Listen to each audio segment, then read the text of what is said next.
안녕하세요. 저는 눈에 넣어도 아프지 않을 귀여운 두 딸을 키우며 살고 있는 40대 주부입니다. 이 채널은 아이들 학교 보내고 잠시 짬이 날 때마다 열심히 사연을 들으며 매일같이 들리고 있어요. 아이들 키우다 보면 다른 일에는 신경 쓸 틈이 잘 안 나잖아요. 그럴 때 여러분들이 보내주신 사연 듣다 보면 세상 돌아가는 일도 엿들을 수 있고 저처럼 살면서 이런저런 고충들 겪는 분들이 많으셔서 아, 나만 이렇게 사는 건 아니구나 공감도 하게 됩니다. 저 역시 결혼해서 살다 보니 차마 얼굴하는 지인들에게는 쉽게 이야기하지 못할 사연도 제법 쌓이게 되더라고요.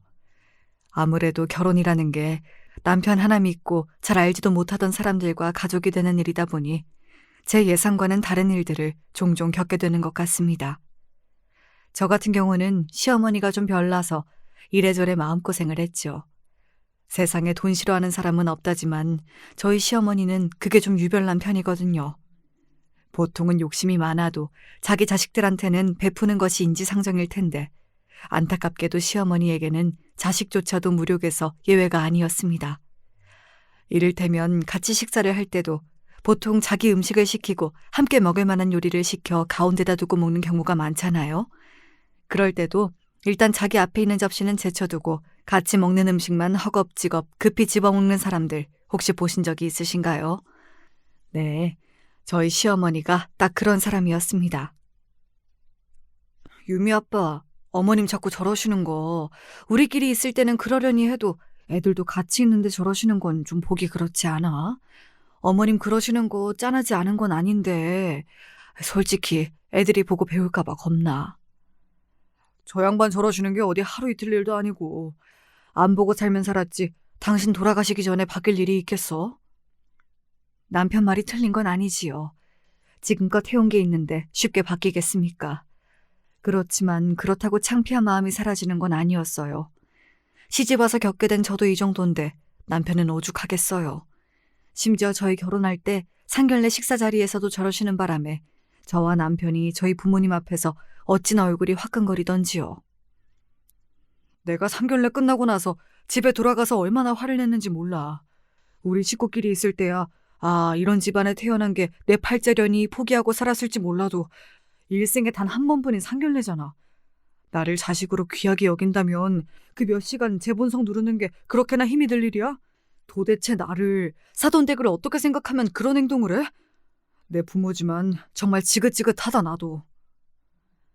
상견례 후에 수치심에 제 앞에서 울면서 남편이 했던 말입니다. 평생 부모가 저런 꼴을 보였으면 그건 얼마나 마음에 상처 입을 일이 많았겠습니까? 저로서는 살면서 상상도 할 수 없었던 문제로 속이 골마버린 남편을 보면서 너무나도 안쓰러웠습니다. 이 사람 상처 잘 보듬어가며 우리 집에서만큼은 이런 일로 마음 다칠 일이 없도록 해줘야겠다고 굳은 다짐을 했었습니다.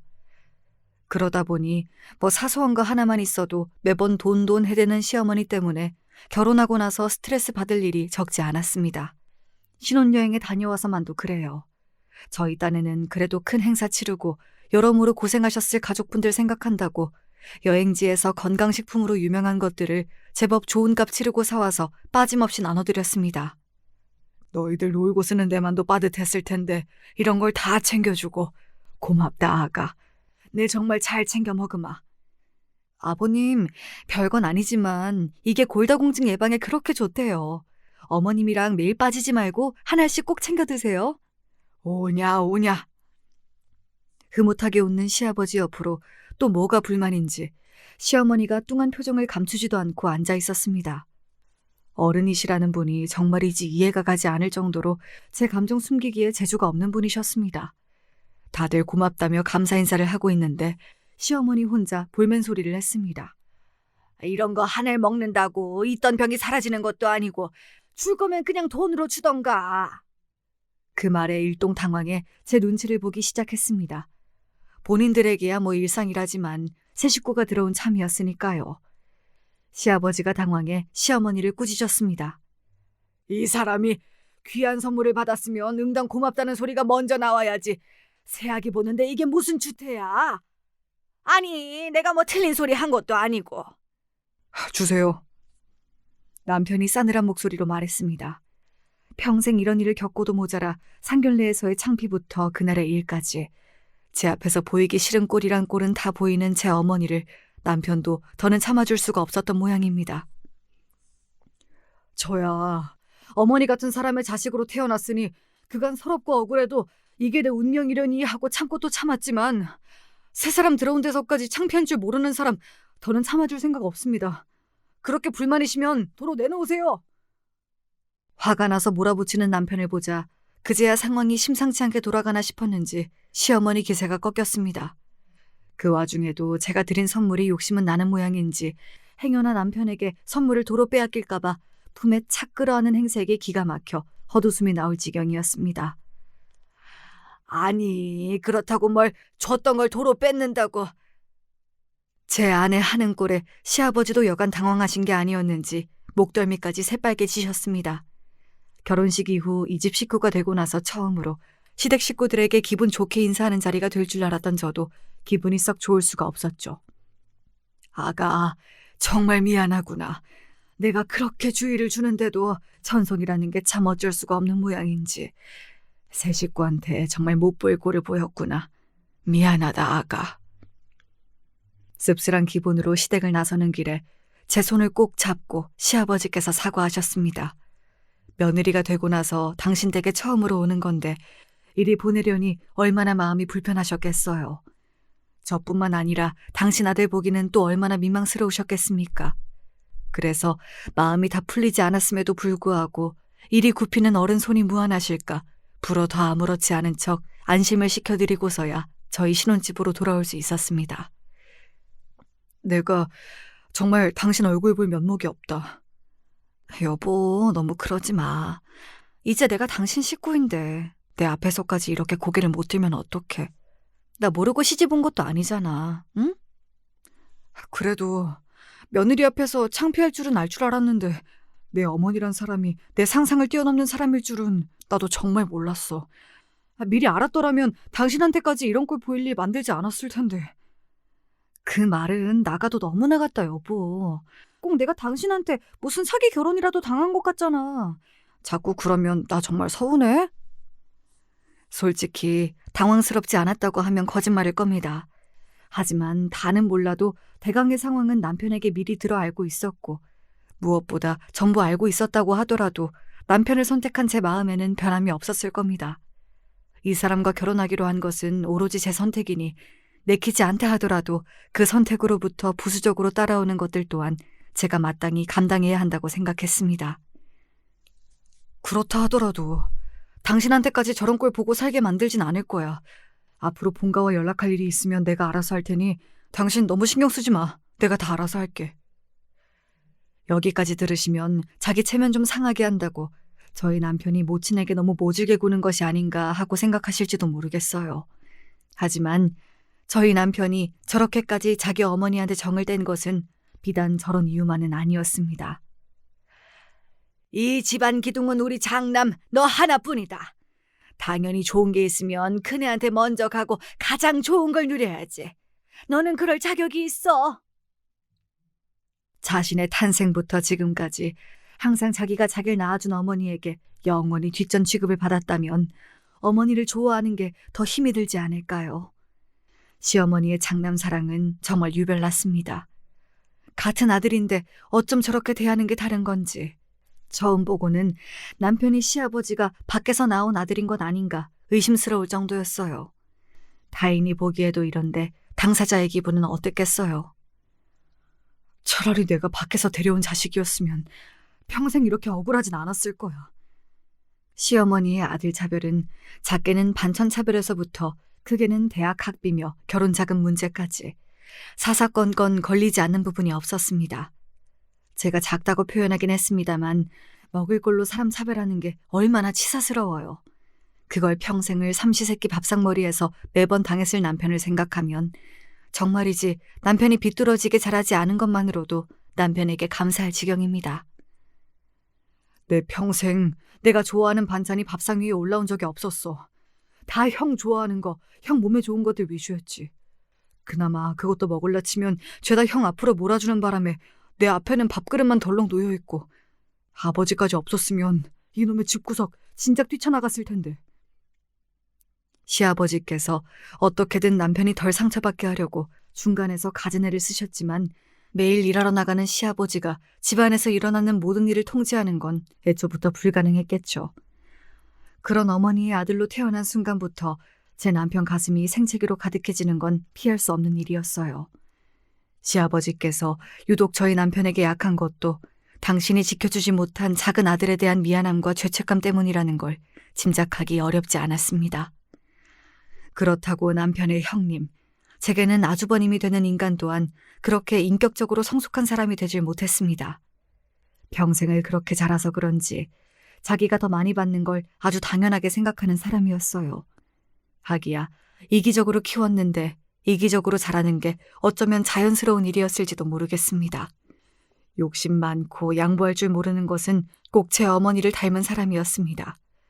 그래도 시어머니는 유일하게 제 장남에게만큼은 음식이며 돈이며 아까운 줄 몰라 했으나 아주버님은 오로지 저만 알고 제 입만 중한 사람이었으니 시어머니가 저보다 더한 인간을 만들어낸 건지도 모르겠네요.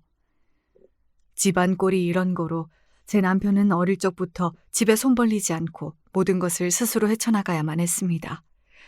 아무리 시아버지께서 더 신경을 써주신다 하더라도 제 앞으로 뭐 하나 더 들어갈까 아까워서 난리를 치는 제 모친 꼴을 보면 더러워서 집에서 뭘 받기도 싫었다고 하더라고요. 중학교 들어가자마자 알바해서 내 용돈을 벌어서 썼어. 형한테는 학원에 새 옷에 아까운 줄도 모르고 갖다 바치면서 공부도 더 잘했던 나한테는 학원 보내줄까 소리 한 번을 안 하더라. 옷이야 당연히 형이 지저분하게 입고 버리거나 작아진 옷들만 물려주고, 오죽하면 내 친구들이 내 집안 형편이 안 좋은 줄 알고 간식도 자주 사주고 집에 데려가서 밥도 먹여주고 그랬다고. 그 친구들 아니었으면 학교 다니는 게 더 팍팍했을 거야.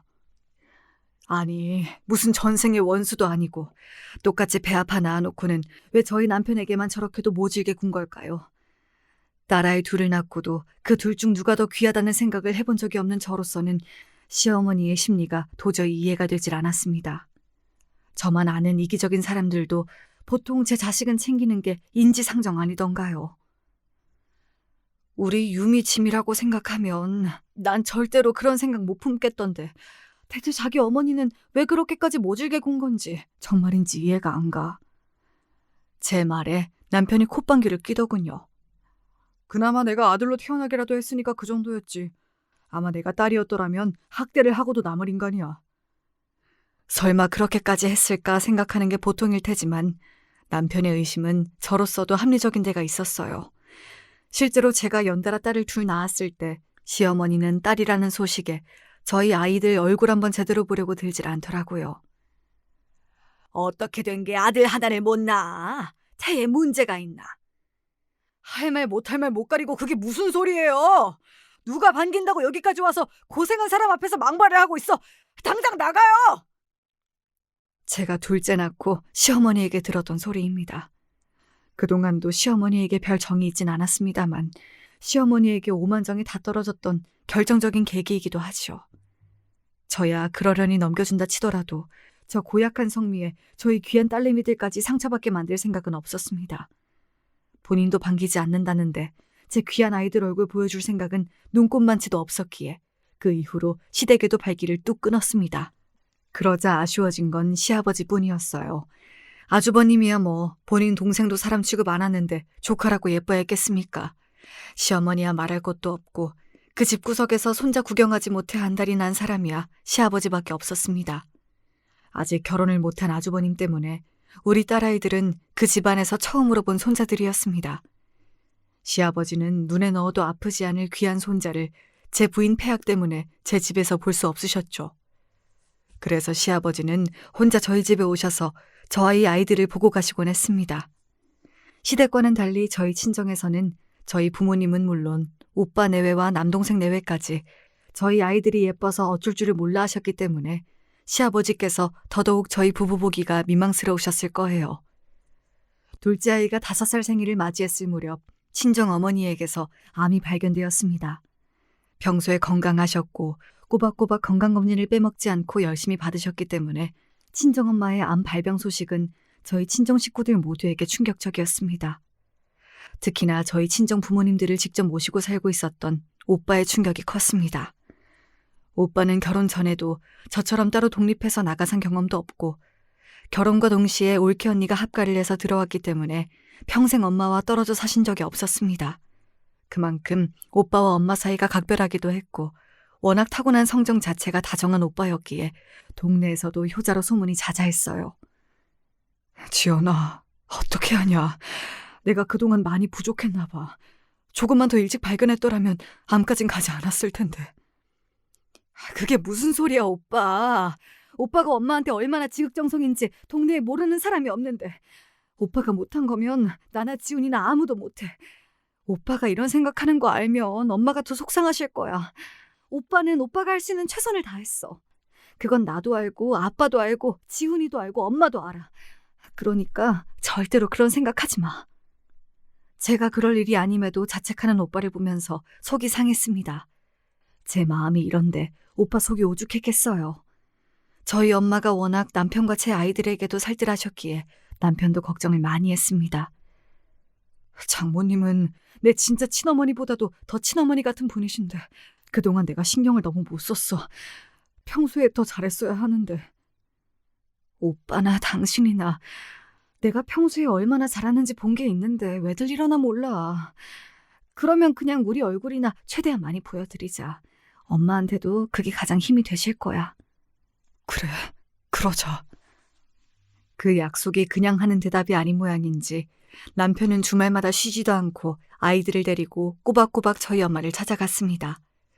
당시에 회사가 많이 바빠서 야근을 밥 먹듯 하던 시기라서 주말에서야 겨우 숨 좀 돌리고 있는 걸 알고 있었기에 저는 남편이 무리를 해서라도 저와의 약속을 지키고 있다는 걸 알 수 있었습니다. 남편에게 정말 고마운 마음이 드는 동시에 제게 정을 준 사람에게 저리 약한 사람인데 그런 사람을 그리 모질게 만든 시어머니에 대한 원망스러운 마음도 함께 들었습니다.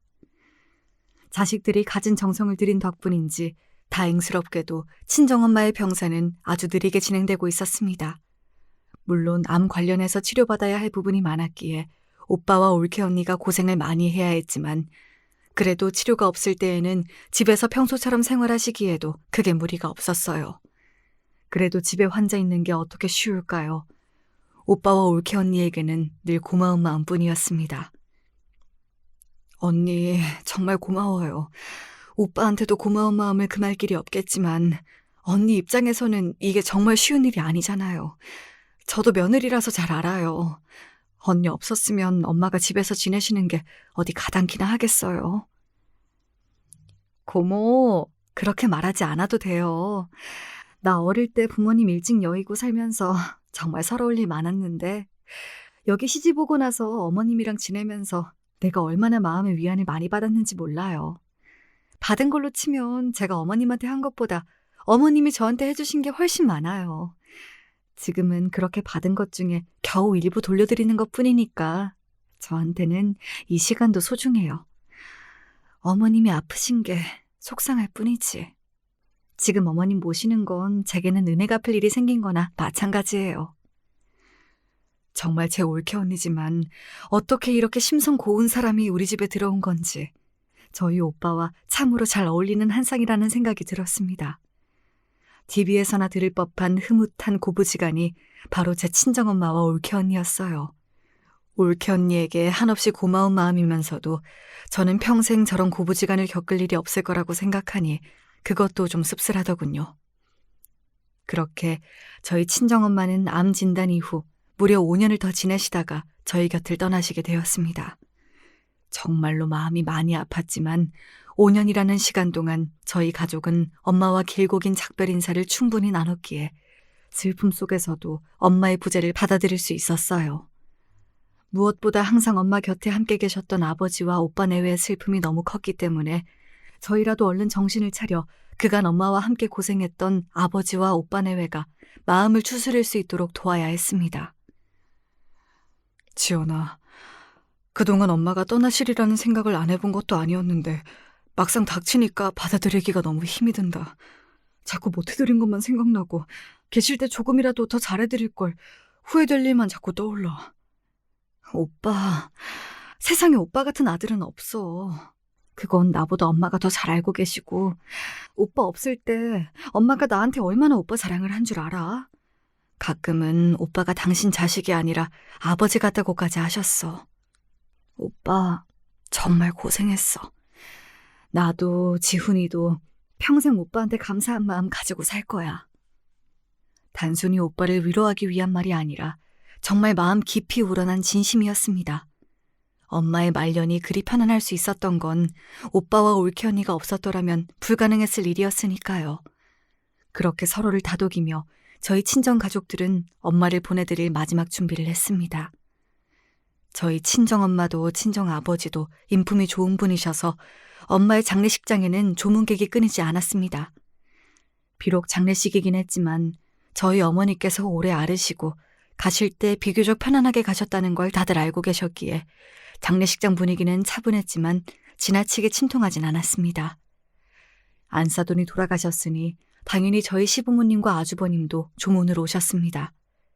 그간 시아버지는 저희 아이들 본다고 종종 저희 집에 찾아오셨지만 시어머니와 아주버님 얼굴을 직접 보는 건 오랜만의 일이었습니다. 아가, 고생이 많았다. 사부인 좋은 곳 가셨을 게다. 시아버지께서 제 손을 잡고 위로의 말씀을 하시는 와중에도 시어머니는 장례식장 안을 두리번 살피시더군요. 오랜만에 보는 아들 내외는 안중에도 없으신 것 같았습니다. 오늘 같은 날 괜한 일 만들고 싶지 않은 마음에 저도 애써 못 본 척 했습니다. 그렇게 저희 친정 식구 모두에게 위로의 말씀을 전하고 돌아서는 시아버지 뒤를 따르며 시어머니가 중얼거리는 소리가 제 귀를 스치고 지나갔습니다. 보기보다는 돈이 있는 집안인가? 가는 마당에 먼 돈을 이리 쓰고. 그 소리에 남편 눈이 휙 돌아갔습니다. 저는 혹여나 저희 친정 식구 귀에 그 소리가 들어갔을까 싶어 퍼뜩 주위를 둘러보았어요. 그러다 저희 친정 오빠와 눈이 딱 마주쳤습니다. 친정 오빠는 제 귀를 의심하는 표정이었습니다. 아무렴 오빠의 상식으로는 사돈댁 장례식장에서 상상조차 할 수 없는 소리가 아닐 테니 제 귀를 의심하는 것도 무리는 아니었겠죠. 저는 엄마와 저희 친정 식구들에게 미안해서 고개조차 제대로 들 수가 없었습니다. 뭐 저런 인간이 다 있습니까? 그 소리 장례식장 안에서 참고 누르는 게 그렇게 못할 짓입니까? 이쯤 되니 시험이란 인간이 도저히 인간같이 느껴지지가 않았습니다. 진짜 당장이라도 제 치모를 잡돌이할 기세인 남편을 겨우 막아서고 고개를 휘저었습니다. 더 이상 저 사람 때문에 엄마 가시는 길에 분란을 만들고 싶지 않았습니다. 남편도 제 마음을 알았는지 애써 화를 꾹 눌러 참는 게 보였습니다. 뒤늦게 상황을 파악한 시아버지가 자리에도 채 앉지 못하고 황급히 시어머니를 끌고 장례식장 밖으로 나가는 것이 보였어요. 그 와중에도 아주버님은 제 부모가 허둥지둥 장례식장을 빠져나가든 말든 신경도 쓰지 않고 멀뚱히 서 있기만 하더라고요. 참 한결같은 모자지간이었습니다. 여보, 내가 정말 미안해. 내가 정말로 가만두지 않을게. 그러니까 여보, 나중에. 나 오늘만큼은 당신 어머니 얘기하고 싶지 않아. 결혼 이후 제가 남편 어머니 관련해 아예 화제를 끊어버리기는 그때가 처음이었습니다. 그동안 제 어머니 때문에 남편이 제게 얼마나 미안해하는지 모르지 않았으니까요. 그걸 알면서도 엄마 장례식 날까지 도저히 시모를 입에 올리고 싶지가 않았어요. 그런 제 모습을 보고 남편도 그만 입을 다물었습니다. 후에 시아버지께서 시어머니 대신 사과의 뜻을 전하려고 전화를 걸어오셨을 때도 아무런 대꾸도 하지 않았습니다. 저도 정말 지칠 대로 지쳤던 모양입니다. 그렇게 친정어머니를 떠나내고 한동안 모든 친정 식구들이 많이 힘들어했습니다. 특히 평생의 반려를 잃으신 아버지께서 엄마 가시고 나서 급격히 기운을 잃으셨습니다. 저희 부모님은 사이가 정말 좋으셨거든요. 가끔 투닥투닥 다투시는 일이 있어도 절대 싸우는 소리가 부모님 방문 밖을 빠져나오는 일이 없었고 40년 가까이 함께 하시면서도 항상 서로를 존중하셨습니다. 어릴 적에는 우리 엄마 아빠처럼만 살 수 있다면야 일찍 결혼하는 것도 나쁠 것 없겠다는 생각을 자연스럽게 할 정도였으니까요. 실제로 저희 3남매 모두 또래보다 조금 이르게 결혼을 한 것도 부모님 영향이 컸을 거예요. 오빠, 엄마 가시고 아빠가 너무 기운이 없으셔서 걱정이야. 요새도 방문 밖으로 잘 안 나오셔? 너랑 집사람이 자꾸 밖으로 모시고 나가려고 해도 영 그럴 기분이 안 나시는 모양인지 처음엔 우리가 너무 걱정하는 것 같으니까 억지로라도 따라 나오려고 하시더니 요새는 그것도 쉽지 않으신가 봐. 어머니 가신 지 얼마 되지도 않았는데 저러다 아버지까지 축나시는 건 아닐까 걱정이다. 부부간의 사이가 좋을수록 사별후 남은 한쪽이 금방 배우자 뒤를 따라간다는 소리가 있잖아요. 저희 삼남매 모두 직접 입에 올리지 않았지만 워낙 부모님 사이가 좋았던 걸 누구보다 잘 알고 있으니 걱정을 안 하려야 안 할 수가 없었습니다. 일부러 공기 좋은 곳에 아버지를 모시고 소풍도 나가고 기력 회복에 좋다는 음식들도 부지런히 구해다가 드렸습니다. 이런 자식들의 노력에 아버지는 고맙다고 웃으시면서도 좀처럼 기력을 회복하시진 못했어요. 그즘 그간 연락도 잘 주고받지 않았던 시어머니에게 뜬금없이 연락이 왔습니다. 저는 처음엔 저희 어머니 장례식장에서 했던 망발을 사과하려고 그러나 싶었습니다.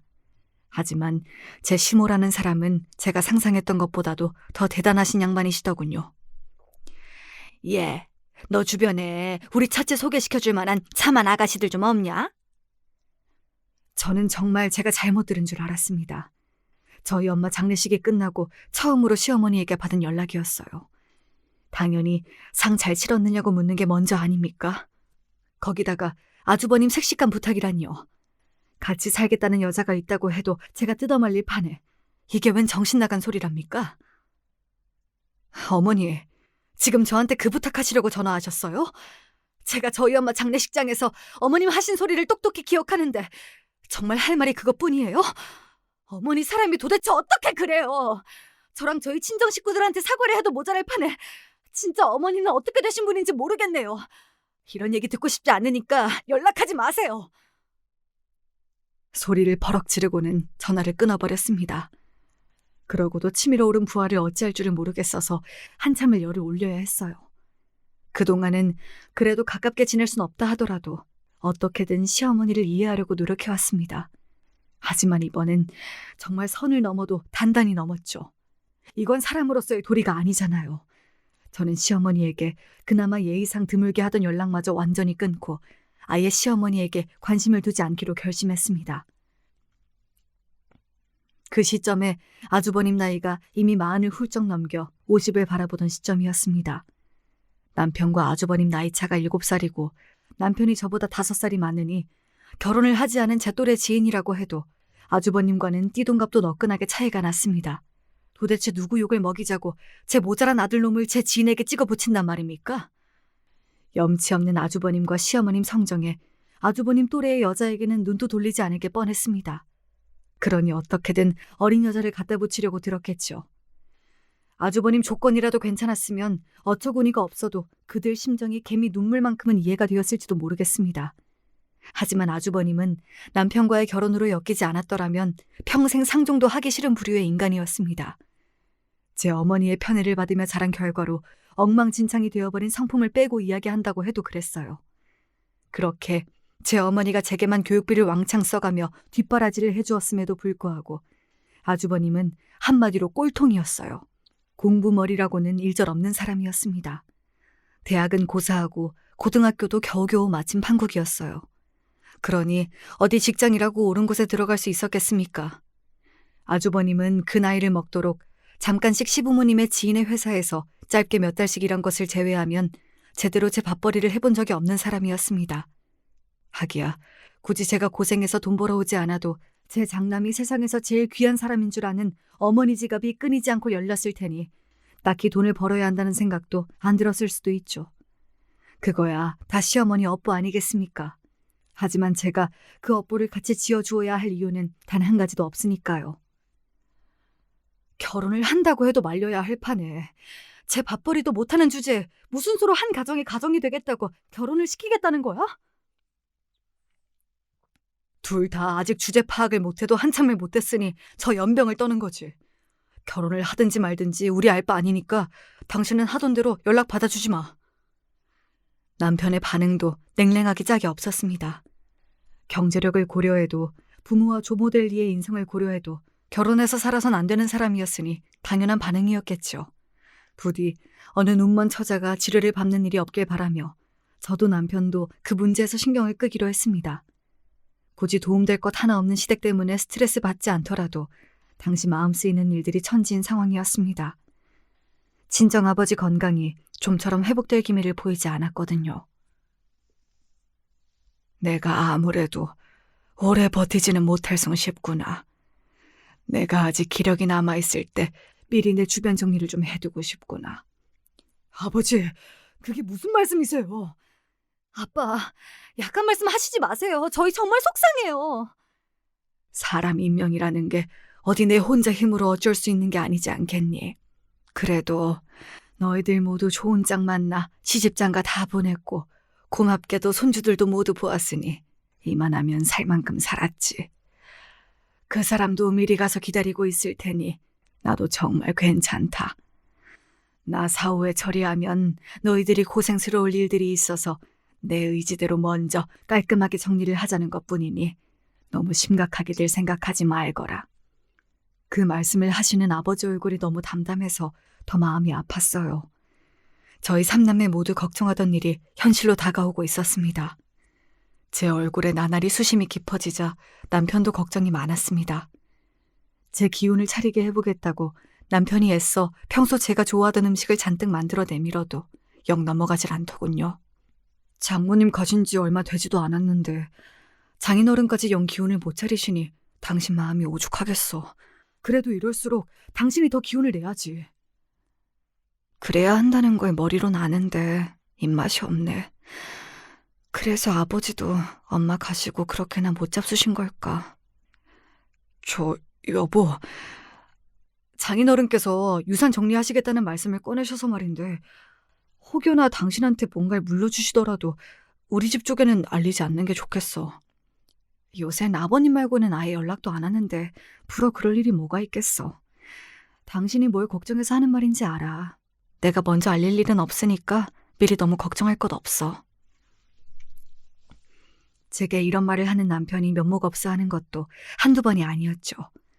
저나 저희 아이들에게나 친정 식구들에게나 참 잘하는 남편인데 어머니 하나 잘못 만났다는 이유만으로 늘 제 앞에서 죄인이 되고 마는 남편이 안쓰러웠습니다. 애초에 말할 생각도 없었지만 그런 남편의 짐 하나 더 쌓는 일이 되지 않도록 입단 속에 더욱 신경을 쓰자고 마음먹었죠. 그러다 저희 아이들을 보러 오랜만에 저희 집에 오신 시아버지로부터 뜻밖의 소식을 전해 듣게 되었습니다.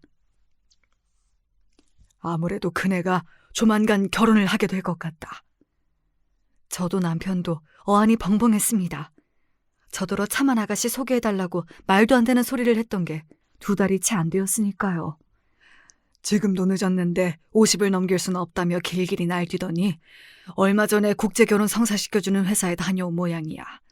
아가씨가 베트남 사람이라고 하던데 첫째가 사진 보더니 마음에 든다고 그러더구나. 조만간에 둘이서 베트남에 가서 최종 결정을 할 모양이더라. 기가 막혀서 입이 떡 벌어졌습니다. 그 베트남 아가씨를 며느리로 맡겠다고 시어머니가 또 얼마나 헛돈을 썼을지 생각하니 어처구니가 없더라고요. 남편이 금세 나리선 목소리로 물었어요. 제 가정 부양할 능력도 안 되는 놈을 덜컥 결혼만 시켜서 대체 뭘 어쩔 생각이래요? 남의 집 귀한 딸 신세 망치려고 작정을 하지 않고서야. 시아버지 표정도 무한하게 짝이 없었습니다. 어디 한 군데 내세울 데 없는 제 모자란 아들이 결국 이런 식의 결혼을 하게 되니 그러지 않기가 더 힘들었겠죠. 나도 대체 그 둘 머릿속에 뭐가 들었는지 궁금하다. 애초에 나는 반대했었어.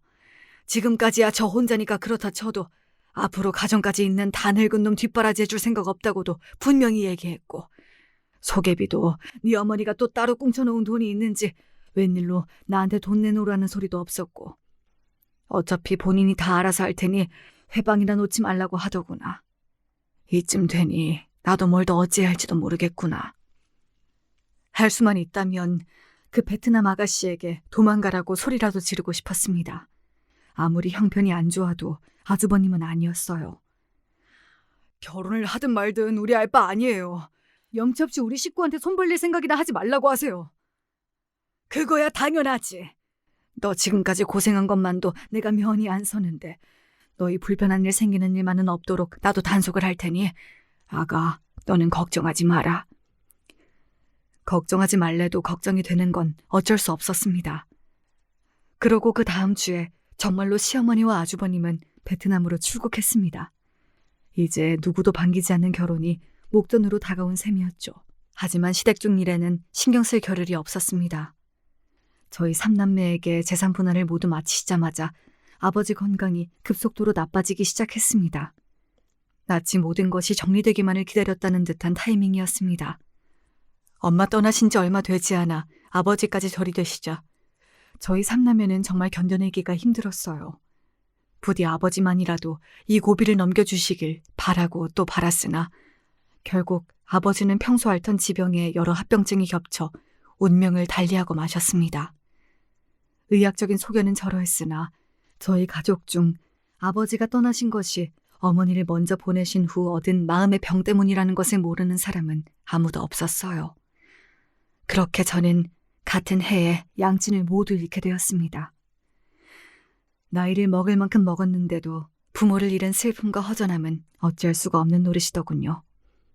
슬아의 딸아이까지 둘이나 있음에도 세상 천지 혼자 던져진 고아 같은 기분이 드는 것은 제가 어떻게 할 수 있는 게 아니었습니다. 그나마 제 걱정에 곁에서 떨어질 줄 모르는 남편과 착한 두 아이들, 그리고 함께 고생한 오빠 내외와 동생 내외가 없었더라면 정말 이 슬픔을 이겨낼 수 없었을 거예요. 장례를 마치고 생각해보니 일주일에 한두 번 찾아가는 저도 아버지, 어머니 아위는 모습을 볼 때마다 그리 마음이 아팠는데 부모님을 끝까지 모셨던 오빠와 올케 언니의 상실감이 어떨지 상상이 가지 않았습니다. 그동안 아프신 두 분 모신다고 그 두 사람도 참으로 갖은 고생이 많았겠죠. 그 생각을 하니 조금은 기운을 차려 자리를 털고 일어날 수 있었습니다. 그 두 사람에게 뭐라도 해주지 않고는 못 견디겠다는 생각이 들었거든요. 오빠, 이번 주 주말에 언니 모시고 우리 집에 와. 내가 언니랑 오빠 좋아하는 거 많이 해줄게. 너 아직 기운도 못 차렸는데 그게 무슨 소리야. 그럴 시간 있으면 너나 좋은 거 챙겨 먹고 푹 좀 쉬어. 나 이제 괜찮아. 그리고 고생을 해도 오빠랑 올케 언니가 더 했지. 내가 너무 고마워서 뭐라도 안 해주면 견딜 수가 없을 것 같아서 그래. 그러니까 꼭 와. 알았지? 그렇게 오랜만에 집으로 오빠 내외를 초대했어요. 제가 간만에 실력 발휘를 하겠다고 두 팔을 걷어붙이고 기운찬 모습을 보이자 남편과 아이들도 신이 나서 적극적으로 저를 거들기 시작했습니다. 그때 갑자기 초인종이 울렸어요. 약속 시간보다 한참 이른 시간인데 벌써 오빠 내외가 왔나 싶어 인터폰도 보지 않고 달려나가 현관문을 벌컥 열었습니다. 그러나 문 밖에 있던 사람들은 제가 기다리던 사람들이 아니었습니다. 뭘 그렇게 멀뚱히 보고 서 있어? 들어가게 좀 비켜봐라. 시어머니와 아주버님이었습니다. 결혼 초반에 집들이에 초대한 이후로 계속 사이가 틀어졌으니 저희 집 방문은 거의 처음이다시피 했습니다. 제가 얼이 빠져 있는 사이에 둘이 들어오란 소리도 안 했는데 집 안으로 척척 걸어 들어갔습니다. 형님 벌써 오셨어? 아니, 여기 무슨 일로 왔어요? 반갑게 말하던 남편이 불청객의 정체에 금세 목소리가 날카로워졌습니다. 시모는 잠시 남편 눈치를 보는 듯 했으나 이내 눈길을 피하고는 저를 똑바로 쳐다보더니 말하더군요. 너희 아버지한테 유산 꽤나 받았다며? 그렇게 큰일이 있는데 어른들한테 말씀도 안 드려? 기가 찼습니다. 지금 그것 때문에 득달같이 제 못난 큰아들까지 달고 제 집으로 달려왔다는 겁니까? 그게 어머니하고 무슨 상관이 있다고요. 저한테 그런 말 해야 할 의무 같은 건 없습니다. 이제 부모님 다 돌아가셨으면 우리가 네 유일한 부모인데 어떻게 그런 의무가 없어? 이 고얀 것! 미쳤어요? 애들도 있는데 어디서 행패야 행패가! 남편이 기겁을 하고 소리쳤지만 이미 제 것도 아닌 돈에 눈이 먼 시모 귀에는 들리지 않는 모양이었습니다. 너 큰애 결혼한다는 소식은 들었지? 너 얘 신혼집 좀 해줘야겠다. 하도 말 같지도 않은 소리를 들으니 저나 제 남편이나 그만 고장이 난 모양이었습니다. 말문이 턱 막혀 대꾸를 못하고 있으니 시어머니가 기막힌 소리를 줄줄 늘어놓더군요. 유산을 5억이나 받아놓고도 입 싹 씻을 생각을 하다니. 부모 다 떠나고 나니 정말로 본데가 없어진 건지. 그 베트남 계집애가 분가시켜주지 않으면 시집을 안 오겠다며 생대를 부리고 있으니 뭐 어쩌겠니. 내가 품고 살고 싶어도 집을 구해줘야지. 그걸 내가 왜 구해줘요? 내가 내 아버지, 내 부모한테 받은 건데 왜 당신이랑 큰아들한테 그 돈을 써? 이 거지 같은 것들아! 제가 이성을 잃고 소리를 지르니 시어머니가 저도 발끈해서 소리를 질러댔습니다. 우리 집 호적에 올라왔으니 네 돈이 내 돈이지. 너 이제 고아야. 부모도 없는 것 한울타리에 넣어줬으면 예 알겠습니다 하고 얌전히 굴 일이지. 어디서 우리 큰아들 앞에서 버릇없이 큰 소리를 쳐! 그 말에 남편 눈이 횟가닥 돌아버렸습니다. 인간 같지도 않은 것들이 어디서 행패야! 나 당신 같은 어미 둔 적 없으니 당장 내 집에서 꺼져! 그 말을 끝으로 남편이 시모와 제 형님을 거의 집어 던지듯 문 밖으로 내던져 쫓아내버렸습니다. 그 와중에도 제 어미 뒤에 숨어 멀뚱히 그 개소리를 듣고 있던 형님이라는 놈을 한 대 걷어 차버리고 싶었어요. 저는 그만 그간의 서름이 모두 폭발해서 그 자리에 주저앉아 엉엉 울어버렸습니다. 한참을 울어도 제가 그칠 기미를 보이지 않자 남편이 식은땀을 흘리며 당황했습니다. 그때 다시 초인종이 울렸어요. 제가 기다리던 오빠 내외였습니다. 지연아, 이게 대체 무슨 일이야? 오빠. 제가 오빠를 보고 다시 터진 서름에 엉엉 울어젖히자 오빠도 사태가 심상치 않다 싶었나 봅니다. 오빠의 계속된 추궁에 결국 저는 시모와 있었던 일들을 한풀이하듯 두서없이 풀어놓기 시작했습니다.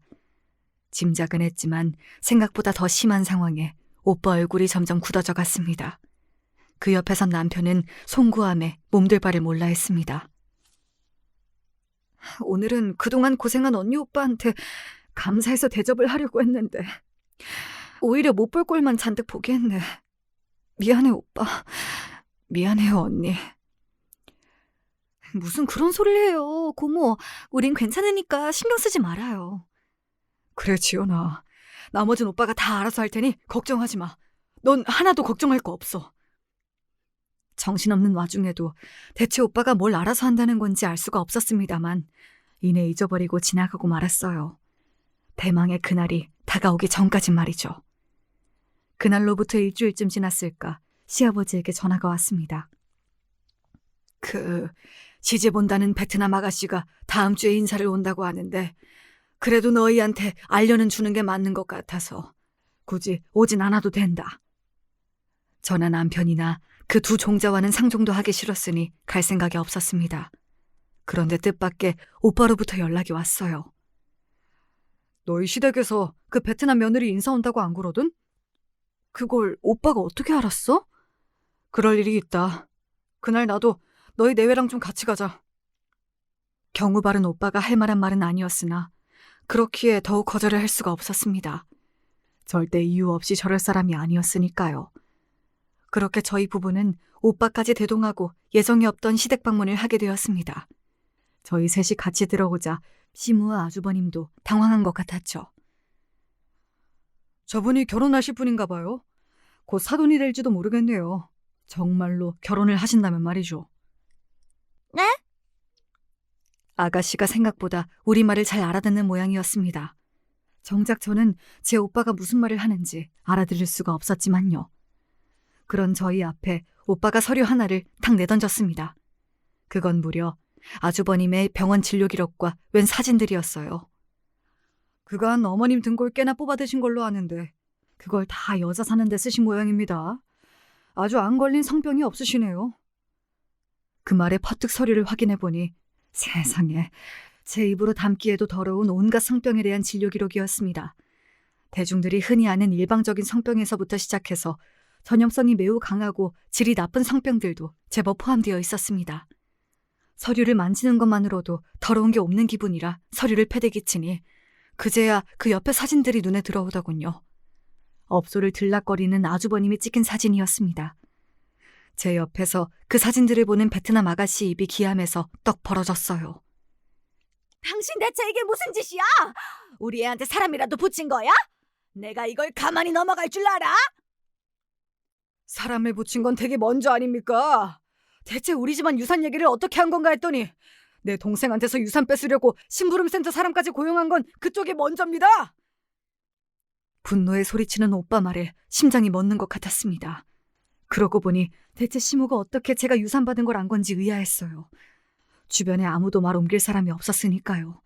하다 제 며느리 돈 뺏겠다고 사람까지 쓰다니 저건 사람이 아니라 악귀다 싶더군요. 고소를 하려거든 어디 해보세요. 증거는 우리 쪽이야말로 차고 넘치니까. 감히 내 동생을 이따위로 대하고도 우리 어머니 장례식에서 그런 망발을 내뱉고도 그쪽이야말로 두 다리 뻗고 살 수 있을 줄 알았습니까? 시어머니와 아주버님 얼굴이 새하얗게 질렸습니다. 그때 베트남 아가씨가 불쑥 튀어나와 아주버님 뺨을 갈겼어요. 이 더러운 놈! 병 있다는 소리 안 했잖아! 나 너 같은 더러운 놈이랑 결혼 못해! 눈이 뒤집어져서 발악하는 베트남 아가씨 기세에 모자가 혼비백산했습니다. 더 보지 않아도 이 결혼이 파토난 걸 알 수 있었죠. 지연아, 가자! 아직 정신도 못 차린 저를 오빠가 손을 붙들고 끌고 나갔습니다. 여전히 제 등 뒤에서는 모자와 베트남 아가씨가 벌인 소란에 시끌시끌했습니다. 이윽고 그 소리가 잦아들 만큼 멀어지고 나서야 오빠의 설명을 들을 수 있었습니다. 오빠가 너무 일을 벌여놔서 미안해. 그런데 너한테 그런 소리를 듣고도 도저히 그냥 넘어갈 수가 없었어. 우리 오빠가 심부름센터 사람을 고용해서 사람 뒷조사를 하다니 상상도 할 수 없는 일이었습니다.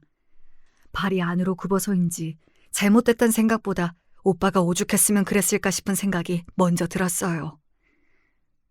아니야. 나 이 집 시집 오고 나서 이렇게 속이 시원했던 적이 없었어. 다 오빠 덕이야. 잘했어, 오빠. 그 말은 진심이었습니다. 그러고 나서야 정말로 그 지긋지긋한 두 인간과의 연이 완전히 끊어졌거든요. 남편 형놈의 결혼은 당연히 깨졌습니다. 그 베트남 아가씨가 파혼의 전적인 원인이 놈 탓이라고 소개업체에 난리를 친 탓에 모든 일체의 비용과 위약금을 놈과 시모가 대야 했습니다. 시아버지와 시모는 결국 별거를 시작했습니다. 위약금 물어달라며 우는 소리를 하는 시모를 보고 이 인간은 죽을 때까지 바뀌지 않겠구나. 시아버지도 그제야 완전히 시모를 포기한 거죠. 시아버지가 제 큰아들도 꼴보기 싫다며 같이 쫓아낸 덕에 그 둘은 단칸방 하나 얻어 좁아 터진 방에서 서로 죽이네 살리네 궁상을 떨며 살고 있다고 하네요.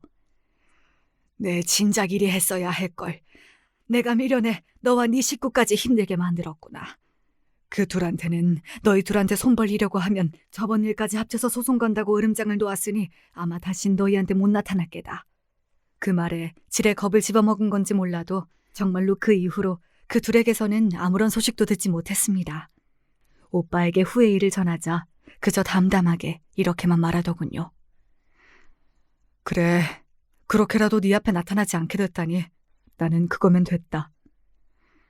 남편은 비록 저와 오빠에게 고개도 못 들 정도로 미안해하긴 했으나 지긋지긋하던 제 모친과 형이 완전히 남이 되었다는 것만큼은 만족스러워하는 것 같았습니다. 저 역시 저보다는 남편이 상처가 많았을 테니 남편이 그걸로 됐다면 저도 마찬가지입니다. 시모와 남편의 형에게는 일말의 미안함도 없습니다. 잘못한 그네들도 제게 미안해하거나 사과하지 않는데 피해자인 제가 그래야 할 이유는 없겠죠. 그렇게 저희 가정은 비로소 평화를 찾을 수 있었습니다. 사람이 참아주는 것도 정도껏이어야지요. 감당이 되지 않는 악연은 제 노력으로 어떻게 해볼 수 있는 게 아니라는 걸, 더 속이 썩기 전에 일찌감치 정리하는 게 정신건강에 이롭다는 것을 배웠습니다. 어떻게 제 사연 듣고 속이 좀 풀리셨을까요? 긴 이야기 함께 해주셔서 감사드려요.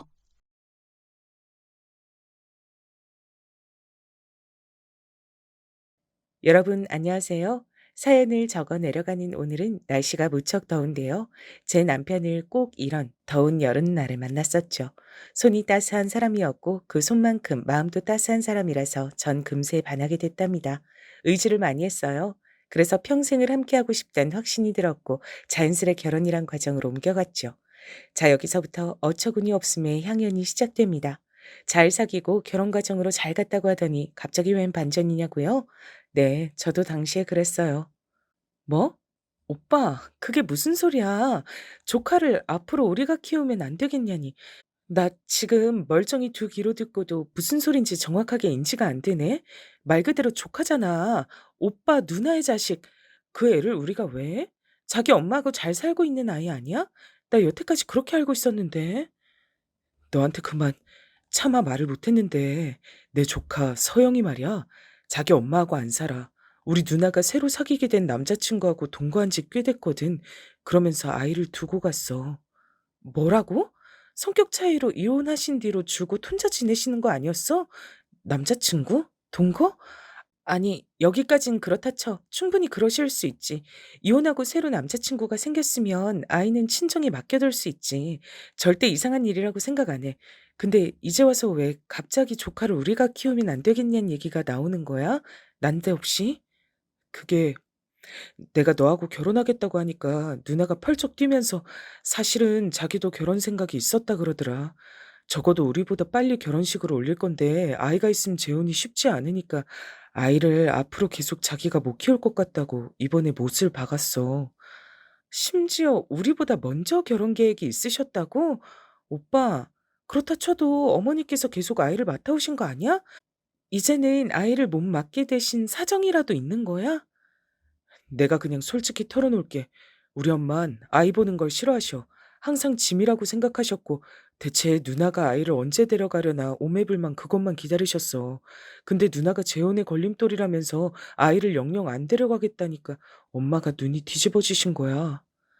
저는 제가 도대체 무슨 얘기를 듣고 있는 건가 혼란스럽기만 했습니다. 정리를 하자면 남편에겐 누나가 하나 있습니다. 시누이라고 하기도 싫지만 아무튼 저의 시누이 되는 인간이죠. 시누이는 남편하고 4살 차이가 나고 일찍 결혼을 했었다가 성격 차이인지 나발인지 하는 이유로 이혼을 했어요. 이혼 당시에 5살이었던 딸 하나가 있었고요. 이혼하고 나서 혼자 아이를 키우며 그렇게 지내는 것으로만 알았습니다. 남편에겐 부친이 안 계셨어요. 왜냐하면 시부모님께서 이혼을 하셨거든요. 사유는 들은 바 없었고 남편이 중학교 다니고 있을 때 두 분이 이혼을 하셨다고만 알고 있었네요. 그러니까 한마디로 홀시어머니셨죠. 여기까지가 제가 연애하면서 알고 있던 시댁의 정보였습니다.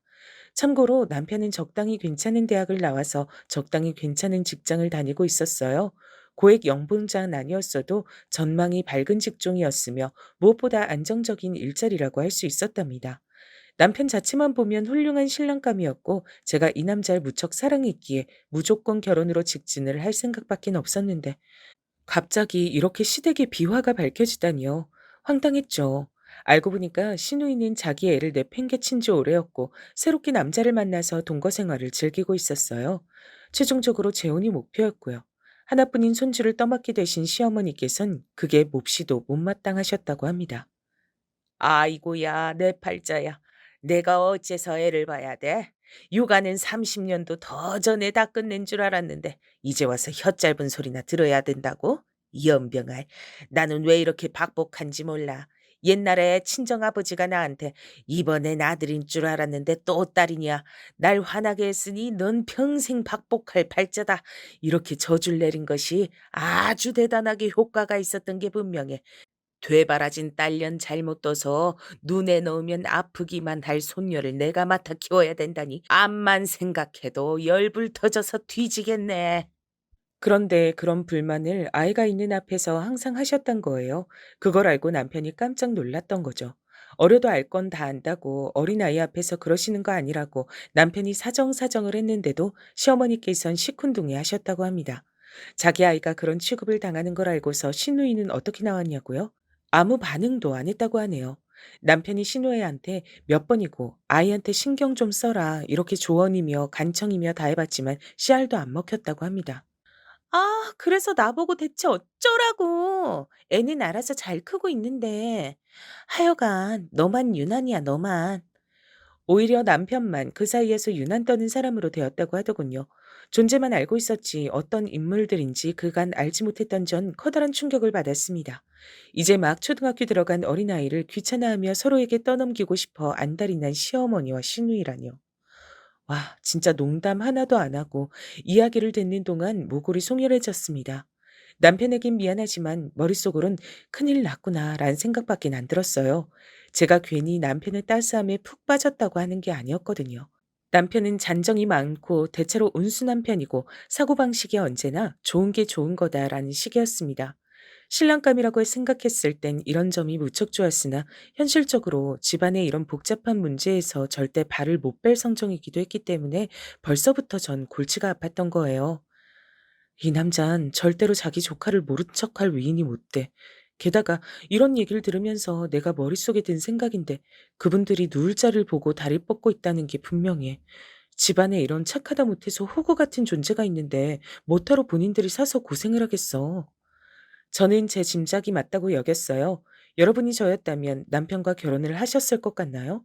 결혼하자마자 시조카를 도맡아 키우고 자기 친딸을 내팽개친 시누이와 한없이 자기 중심적이며 손해보는 것을 싫어하는 시어머니를 시댁 식구로 두면서 그렇게 사실 것 같나요? 제가 사실은 인터넷에 한번 익명으로 이런 상황을 나눈 적이 있었어요. 그랬는데 반응들이 난리가 났었습니다. 결혼하라고 하는 의견은 하나도 없었고요. 무조건 파혼해야 되고 시어머니와 시누이도 문제지만 근본적으로 휘둘리고 사는 남자가 문제라면서 절대 평생을 약속하면 안 된다고 다들 난리도 아니었습니다. 심지어는 이딴 걸 고민이라고 올리고 있으니까 자기 무덤 스스로 파는 여자들의 계보가 끊이질 않는 거라며 절 욕하는 사람들도 있었어요. 그걸 보고 심장이 막 쿵쾅쿵쾅 뛰어대서 글을 얼른 삭제했었죠. 저는 남편을 사랑했기 때문에 솔직히 말해서 남들이 뭐라고 하든 상황을 다 감싸주며 결혼을 하고 싶은 생각이 당시엔 있었습니다. 그러나 걸림돌이 있었죠. 결혼은 시댁만 끼어드는 게 아니잖아요. 네, 맞습니다. 바로 제 친정이었죠. 뭐야? 재혼 때문에 그게 욕심이 나서 자기 친자식을 외면해? 게다가 자기 하나뿐인 어린 손녀를 키우기가 싫어서 이제 장가드는 아들에게 떠넘기려 한다고? 모전 여전이네. 세상에 천지에 그런 천박한 집안은 내가 또 처음 보는구나. 민정아, 나는 너를 그런 집안으론 시집 못 보낸다. 차라리 평생 나하고 네 엄마 곁에서 꼭 붙어 살지 그러냐. 굳이 왜 그런 곳하고 연을 맺으려 해. 남들은 가진 수를 써서라도 피할 수 있다면 피하고 싶은 집안일 텐데 부디 어리석은 선택은 하지 마라. 아버지께서 그렇게 말씀하실 줄 알았어요. 되도록 그 집안 사정을 순화해서 표현을 한다고 해봤지만 아버지께선 역시 딱 그렇게 꿰뚫어 보시네요. 아버지, 저도 머리로는 이 결혼 안 해야 된다고 생각하는데 가슴으론 그 사람 저버리기가 힘들어요. 저 그 사람 많이 사랑하나 봐요. 친정 아버지께서 단호하게 반대 의사를 밝히셨을 때 전 그 앞에서 못나게도 눈물을 보였었죠. 옆에선 엄마께서 차마 말씀도 못 얹으시고 한숨만 푹푹 내쉬고 계셨습니다. 제 친정이 아주 넉넉한 형편은 아니었으나 그런대로 괜찮게 사는 수준이었어요. 우여곡절도 있었죠. 제가 초등학교를 들어가기 직전 친정 부모님께서 아주 절친하게 지내오셨던 지인 부부를 위해 보증을 잘못 서셨다가 빚더미에 앉으셨거든요. 그 당사자들은 이미 야반도주를 한 지 오래였고 친정 부모님께선 애가 끓는 심정으로 차라리 그만 살까 이런 얘기도 많이 하셨었습니다. 어린 나이에도 전 그런 분위기를 다 읽었고 언제든지 부모님께서 이 세상을 떠나실 수도 있다고 생각했었기에 효녀처럼 굴려고 엄청나게 노력했었어요. 학교에서 힘든 일이 있어도 매번 집에 와선 해맑게 웃었죠. 누가 시키지도 않았는데 집안일을 도맡아서 했고 남동생을 돌보는 것도 제가 다 했습니다. 나이보다 이르게 철이 들어버렸어요. 양가 친척들은 절 향해서 집안 사정은 어려워졌어도 여긴 첫째가 의젓하니 다행이다 이렇게 말을 해주셨죠.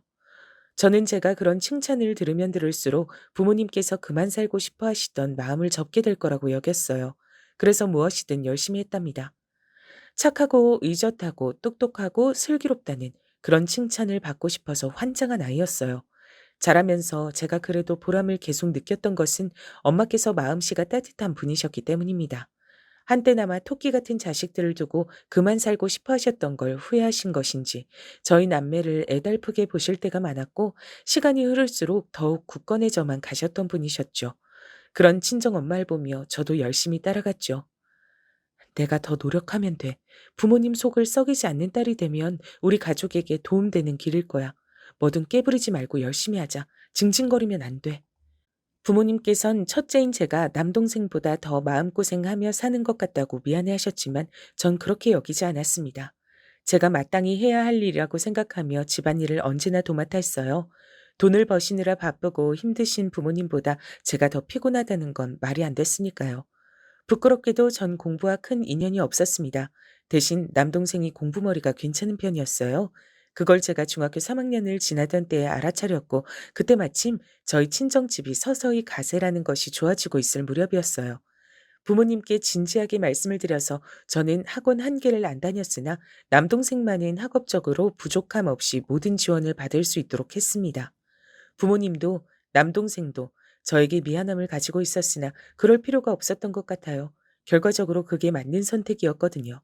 자랑스럽게도 제 남동생은 명문대로 꼽히는 곳에 들어갔답니다. 일이 풀리려면 어떻게든 다 풀리게 되어 있었던 건지 저는 직장운이 좋은 편이었죠. 부모님께선 옛날 한때는 정말 눈앞이 깜깜해서 앞으로 어찌 사나 싶었건만 열심히 버티고 살다 보니 이런 날도 왔다며 무척이나 기뻐하셨습니다. 너무 스트레스를 크게 받고 사셨던 것, 그리고 무리해서 돈을 버시려다 보니 건강 관리에 미흡하셨던 것, 이런 것 때문에 아버지께선 병원 신세를 몇 번 지셨어요. 남동생이 탄탄한 중견 기업에 들어간 뒤였기 때문에 병원비 쪽으로 걱정은 안 됐지만 이러다 갑자기 건강이 확 나빠질까봐 그게 걱정이 되더군요. 아무리 나이가 들었어도 사회인이어도 부모님이 떠나실까봐 두렵다는 것은 쉽사리 사라지지가 않더라고요. 그래서 제가 개인적으로 너무 힘든 일이 생겼을 때 친정집에는 말을 하지 못했어요. 강박적으로 효녀가 되어야 한다는 그 사명감이 아직도 절 사로잡고 있는 모양이었습니다. 그 힘든 시기에 만났던 사람이 남편이었으니 제가 어떻게 남편의 손을 쉽게 놓을 수 있었겠나요? 분명 연애할 때까지만 해도 부모님께선 결혼 찬성이라고 그러셨던 분들이었기 때문에 더욱더 친정 부모님의 태도 변화가, 그 냉정한 반대가 미치게 속상했습니다. 이런 저를 향해서 남동생은 쓴소리를 날렸었죠. 누나가 지금 생각 잘못하고 있는 거야. 진짜로 속상한 사람은 누나가 아니라 우리 부모님이야. 밖에 나가서 길 가는 사람 아무나 붙잡고 물어봐라. 이런 상황에서 자식 결혼을 반대 안 할 사람이 있는가 없는가. 열이면 열, 전부 다 반대할 거야. 반대하실 상황이라는 걸 누가 몰라서 이러는 줄 알아? 나도 알아. 아니까 더 속상한 거잖아. 이러지도 못하겠고 저러지도 못하겠어. 그러니까 너까지 나를 더 머리 아프게 만들지 마. 누나는 나한테 그냥 누나일 뿐만 아니라 어릴 땐 마치 엄마 같은 존재였어. 누나가 나 삼시세끼 밥도 다 차려줬었잖아. 내가 이 다음에 커서 누나한테 은혜 다 갚아줘야겠다는 생각으로 공부 더 열심히 했던 사람인데 이런 내가 누나가 불행한 결혼을 하겠다는 걸 그저 두고만 봐야겠어? 지금 감정이 앞서서 사리분별이 안 되는 모양인데 이 결혼 하겠다는 거 진짜 바보 같은 짓이야. 남동생이 그렇게까지 말을 하니까 결혼에 대한 자신이 없어지더라고요. 친정 식구들의 반대를 뒤로하고 결혼해봤자 행복할 수 있을까 싶었고요. 특히 엄마께서 이렇게 말씀하셨을 때 제가 숙연해지고 말았습니다. 상황이 어떻든 조건이 어떻든 나는 웬만하면 우리 민정이 뜻을 존중해주고 싶어. 우리 딸이 얼마나 현명한지 내가 너무 잘 아니까. 근데 결혼하자마자 시조카 맡아서 키우게 될지 모른다니까 그건 너무 힘들어 배서 선뜻 이 결혼을 하라고 응원해 주기가 망설여지는구나. 사랑하는 엄마의 눈에서 눈물이 나게 할 순 없었습니다. 저는 그런 불효녀가 될 수 없어서 대신 사랑하는 남자의 눈에서 눈물이 나는 걸 볼 수밖에 없었던 거예요. 결국은 파혼을 했어요. 결혼 약속 다 해놓고 이런저런 결혼 생활에 계획까지 다 짜놓고 그래놓고 헤어졌습니다. 식장 들어가기 전까진 모르는 것이라던 어른들의 말씀, 그거 정말 맞더라고요. 남편은 저를 향해 미안하다고 거듭 사과를 했어요. 진작 집안 얘기를 자세히 밝히지 못했던 건 자기가 비겁했기 때문이라고 하더군요. 아니야, 나는 오빠 잘못이라고 생각하지 않아. 그냥 상황이 어려운 것 뿐이야. 남편을 위로해 주었던 제 말은 진심이었습니다. 대관절 착한 남편이 뭐가 잘못일까 싶었네요. 헤어지고 나서 저는 더 좋은 직장으로 이직을 하면서 이사까지 했었죠. 더 잘 살게 될 줄 알았었는데 몇 개월 뒤 직장 내부 사정이 어려워졌습니다. 설상가상 저는 억울한 일에 휘말려서 스트레스를 엄청 받게 됐고요. 결국 반강제로 이뤄진 퇴사를 했고 설상가상으로 친정 아버지께서 한 차례 편찬 의식기까지 해서 심적으로 너무 힘들게 지낼 때 남편과 재회를 했습니다. 추운 겨울날 버스 정류장에서 마주쳤어요. 하필 저는 그날따라 출애했는데 남편은 아주 차림새가 번듯하고도 근사했죠. 너무 창피해서 도망치고 말았답니다. 그날 밤에 남편에게서 연락이 왔을 때 고민하다가 못 이긴 척 연락을 받았어요. 남편은 정말로 그간 잘 지냈더라고요. 그 사이 승진을 한 것이죠. 남편은 잘난 척을 하려고 저에게 근황을 알려준 게 아니었어요. 저와 다시 잘해보고 싶은 마음에 그런 사실을 알려준 것이었습니다. 게다가 승진보다 놀라운 소식이 있었어요. 우리 누나 있잖아. 사귀던 남자하고 헤어졌어. 뭐? 그 남자하고 재혼하신다던 거 아니었어? 근데 헤어진 거야, 완전히? 완전히 끝났고 벌써 반년 가까이 돼가는 일이야. 그래서 누나가 조카를 직접 키우면서 지내. 시누이의 재혼이 완전히 없던 일이 되었고 시댁에선 시어머니와 함께 시조카를 키우고 있는 모양이었습니다. 일이 이렇게 풀리다니 너무나도 잘된 일이었죠. 그래서 여전히 저밖에 없다고 하는 남편에게 흔들렸고 이번엔 친정 식구들도 반대를 하지 않았습니다. 이제는 더 이상 건강 문제로 우릴 놀래키지 않을 줄로 알았는데 이번에 네 아버지 그렇게 또 병원 신세 지셨던 걸 봐라. 사람 일은 어떻게 될지 모르는 거다 싶어. 크게 욕심부리지 않고 네가 결혼해서 얼른 잘 사는 모습이나 보는 게 인생의 소소한 행복이 아닐까 싶다. 친정엄마께선 눈물을 글썽거리며 말씀하셨습니다. 아버지께서 또 한 차례 편찮으셨던 일로 마음이 너무 쓰이신 모양이었죠. 저는 이렇게 된 이상 남편과 결혼해서 행복하게 사는 모습을 보여드리는 게 최고라는 생각을 했습니다. 남동생이 저희 부부를 위해 당시 최신형이었던 냉장고와 세탁기를 사주었어요. 톱스타가 TV 광고를 하는 제품들이었는데 신우이가 보자마자 한마디 하더라고요. 와, 이런 건 진짜 부잣집들이나 쓰는 거 아닌가? 난 TV에서만 봤지 실제로 이렇게 좋은 걸 쓰는 집은 처음 봤네. 제 동생이 하나뿐인 누나 결혼한답시고 무리를 좀 했어요. 너무 고맙고 미안하더라고요. 에이, 굳이 그렇게 애쓰는 말 할 필요 없어. 어차피 올케 내가 우리 집보다 사는 형평 넉넉한 거 다 아는 사실이고, 거기 동생이 내 동생을 마음에 안 들어 해서 일전에 개거품 물고 결혼 반대했었단 사실도 다 아는 건데 뭘 그러시나, 새삼. 신혼집의 냉장고를 마구 열어보며 뒤적거리는 신우이의 언행에 제가 얼이 빠졌습니다. 아예 싸우자고 시비를 걸어오는 건가 싶었어요. 근데 신우이가 혼자 놀러 왔던 게 아니라 아이를 데려온 것이었기 때문에 제가 꾹 참은 것이었죠. 어린아이 앞에서 어른들의 안 좋은 모습을 보여주긴 싫었거든요. 시조카가 얼마나 눈칫밥 먹는 환경에서 자라왔는지 익히 짐작하고도 남는 저였습니다. 그래서 신우이의 무례 앞에서도 평정을 잃지 않은 뒤 시조카에게 상냥한 웃음으로 잘 대해줬어요. 경계심 가득했던 시조카의 눈빛이 점차 순해지는 게 보여서 기쁘기도 했고 슬프기도 했네요. 그런데 저의 이런 당연한 배려가 황당한 결과를 낳을진 몰랐어요. 얼마 후 신우이가 저희 부부한테 자기 아이를 키우고 살려면서 난리를 치기 시작했던 겁니다. 우리 애도 그렇게 번듯한 집에서 연예인들이 광고하는 가전제품들도 좀 써가면서 그렇게 살게 하고 싶으니까 그렇지. 난 앞으로 사회생활도 열심히 해야 되고 재혼도 해야 돼서 무척이나 바쁜 몸이야. 착하고 너그러운 우리 동생 부부가 열심히 아이 좀 키워줄 거라고 믿을게. 정말 미친 거 아니냐는 소리만 제 입에서 나왔습니다. 신우이의 막무가내식 태도에 남편이 머리를 짚었죠. 신우이가 그렇게 나오는데 그럼 시어머니께선 대체 뭘 하고 계셨는지 궁금하시죠? 신우이보다 오히려 한술, 아니 두 술을 더 뜨셨습니다. 내가 평생 얼마나 개고생만 하고 살아왔는데 아직도 저렇게나 철이 없는 딸년도 모자라서 귀찮아 죽겠는 어린 손녀까지 왜 내가 떠안고 살아야 되니? 이건 너무 말이 안 되고 불공평하지. 어머마, 너도 내 말이 맞다고 생각하지? 그치? 제가 머리에 총을 맞지 않는 이상 그 말이 맞다고 생각할 리가 없었죠. 어쨌거나 신우이와 시조카는 당신의 딸이자 손녀인데 무슨 생판 남을 맡긴 것도 아니지만 왜 그러시는지 알 길이 없었어요. 시어머니께서 열심히 돈을 버셔서 두 사람을 먹여 살리고 계셨다면 또 모를까 그것도 아니었으니까요. 남편이 진작부터 시어머니께 다달이 20만 원을 드리고 있었고요. 제가 결혼하고 나서 추궁을 해본 결과 평소에는 20만 원이지만 무슨 일이 있거나 하면 50만 원이라든지 그렇게 훨씬 더 드리고 있었더군요. 그리고 시누이가 아르바이트인지 아님 다른 것일지 모를 작은 일을 해서 얼마간 돈을 벌고 있었습니다. 시조카한테 들어가는 양육비는 그 친부가 다달이 얼마씩 보내주고 있는 것으로 전 분명 그렇게 알았고요. 무엇보다 시어머니께선 작은 집이나마 들고 계셨으니 심적으로 든든하셔야 맞는 법이었어요. 그러나 세상에서 당신이 가장 불행하고 힘들고 처절하게 살고 있다고 주장하셨습니다.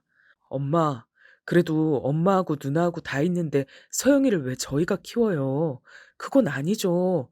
제가 결혼하더라도 서영이를 저한테 떠넘길 생각 없다고 하시면서 큰 소리 치셨던 게 엄마셨잖아요. 제가 서영이 키우고 싶다고 말을 해도 허락 안 하실 거라고 그러셨잖아요. 그런데 누나를 나무라시긴커녕 엄마가 더 하세요. 아이고, 머리야. 우리 아들이 엄마를 원망하는구나. 이 엄마 보고 차라리 죽지 그러냐면서 모진 말을 다 뱉는구나. 그래, 내가 다 죽어야지. 우리 아들한테 저런 소리 들을 바에는 죽는 게 낫지. 네? 제가 언제 그런 소리를 했다고 엄만 자꾸만. 신우이를 뛰어넘는 막무가내식 배째라가 시어머니셨습니다. 남편이 언성을 높인 것도 아니었고 옆에서 보기에는 착해도 너무 착하게 따지고 있었을 뿐인데 그걸 두고 시어머니께서는 천하의 불효자라도 마주하신 양 구셨어요. 제가 기가 막혀서 뭐 저런 분이 다 있나란 생각에 어리둥절했네요. 친정 아버지의 표현대로 정말 모전 여전인 듯 했습니다. 제가 조심스럽지만 강단 있게 절대로 시조카를 맡아 키울 일은 없으니까 그렇게 하시라고 했습니다. 머뭇거리는 남편을 잡아 끌고 시댁을 나왔었죠.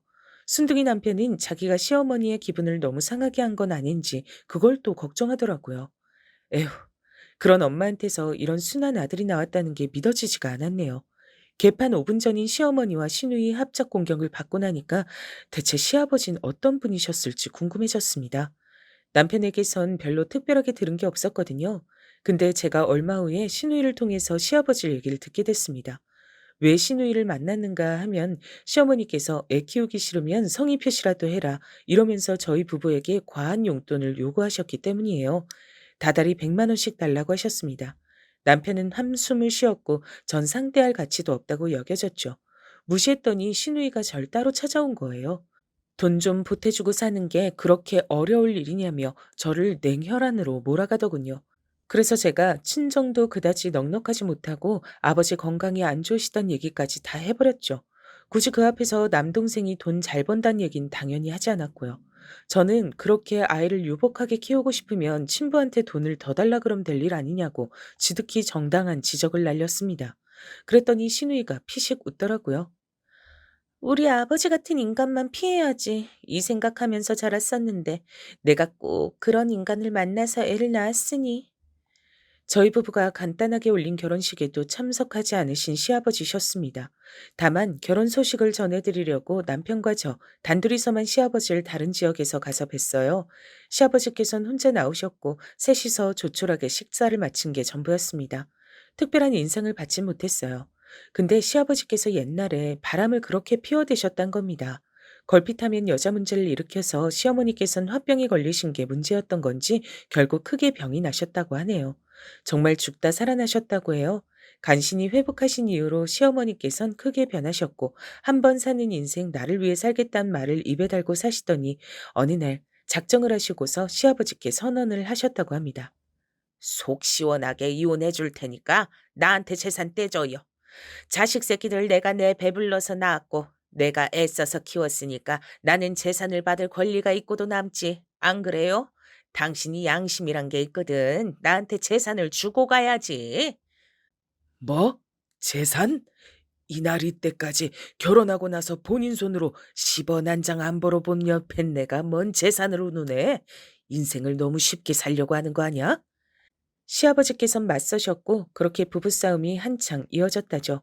그때가 남편이 한창 사춘기 중학생이었다는데 말이에요. 부모란 사람들이 자식들을 배려할 줄 몰랐던 듯 싶습니다. 그러다가 결국 두 분이 이혼을 하셨어요. 시부모님의 이혼 사실은 진작 알았던 것이었기에 당연히 이 대목에서 놀라진 않았지만 다음 대목에서 제가 눈이 뒤집어질 만큼 놀라고 말았습니다. 습관적으로 바람을 피우셨던 시아버지 대신 당연한 수순으로 시어머니께서 자식들을 키우시는 것으로 정리가 됐는데요. 그러고 나서 정말 황당하게도 시어머니께서 남편을 버리셨던 겁니다.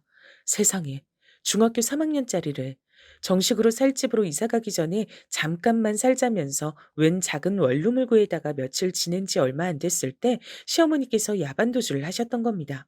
남편은 영문도 모른 채로 혼자 남겨졌고요. 그때 시누이는 20살 성인이었는데 대학을 안 다녔기 때문에 자유롭게 방황이나 하면서 가족들과 연락도 안 하고 혼자서 이 남자 저 남자 만나고 살았었다네요. 아버지께서 이 집안을 두고 하셨던 표현이 딱 맞았어. 이런 천박한 집안을 다 봤나? 미친 거 아니야?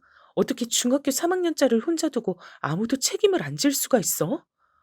완전히 제정신들이 아니었습니다. 너무 놀라웠고 소름이 끼칠 정도였어요. 그런 얘기를 태연하게 마치 고전 전라등화 이야기를 하듯이 늘어놓는 신우이의 태도 역시도 어처구니가 없었고요. 남편은 혼자서 아등바등 버티고 살아왔던 겁니다. 시어머니께선 혼자서 유유자적하게 잘 지내셨고요. 근데 꼬리가 길면 밟힌다고 시아버지께서 어느 날 작정을 하시고 자식들의 안부를 궁금해 하셨던 겁니다. 시어머니께서 그걸 아실 리가 없었죠. 그래서 들통이 났고 시아버지께선 분노하셨습니다. 내 핏줄을 위해서 돈을 보내줬던 건데 여태까지 날 속였어? 내가 정 하나 남지 않은 당신 좋으라고 당신 쓰라고 돈을 보내줬던 건 줄 알아? 가만 안 둬. 죽여버리겠어. 그러자 시어머니께선 혼비백산하여 사방팔방으로 자식들을 찾기 시작하셨죠. 그렇게 시누이와 남편을 찾으셔서 한 집에 모이게 되었던 것입니다. 방 2개짜리 작은 집은 참고로 시아버지의 명의였더군요. 저는 그 이야기를 듣기 전까진 당연히 시어머니의 집인 줄 알았건만 그게 아니었던 겁니다. 어찌저찌 가족이 모였는데 그러자마자 시누이는 대뜸 결혼시켜달라 그랬다네요. 결혼하겠다고 난리를 쳐서 그때 시아버지께서 돈을 좀 보태주셨다고 합니다. 그걸로 시누이가 결혼을 한 것이었던 거예요. 당시에는 남편이 사회 초년생이었는데 이런 동생의 돈을 시누이가 뜯어갔습니다. 차라리 벼룩의 간을 빼먹지. 근데 그 모습을 보면서 시어머니께선 아, 내가 앞으로 내 아들한테 빨대를 꽂고 살면 되겠구나 하는 깨달음을 얻으셨던 겁니다. 아주 미쳐 돌아가는 집이었어요. 시댁의 비화를 알게 된 전 남편에게 따지듯이 물었습니다. 어째서 이토록 정신이 나간 모친과 눈알 저버리지 않으냐고요. 보살인 것도 정도가 있잖아요. 왜 자식된 도리, 동생으로서의 도리를 유지하고 지내는지 이해가 가질 않았습니다. 그랬더니 남편이 씁쓸한 얼굴로 이런 말을 하더라고요. 모르겠어, 나도.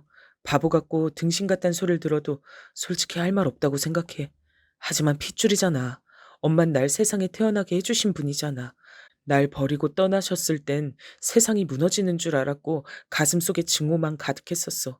하지만 시간을 넣어 다시 엄마랑 함께하게 됐을 때 깨달은 점은 그건 증오였을 뿐만 아니라 애정이 동반된 애증이었단 사실이야.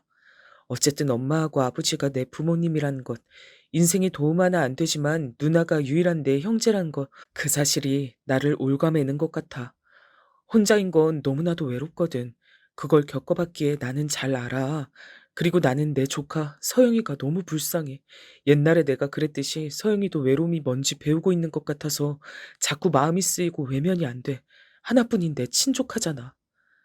남편이 제 앞에서 고개를 떨구는 것도 마음에 안 들었고 남편의 얘기에 어느새 공감이 가고 있는 제 자신도 마음에 안 들었습니다.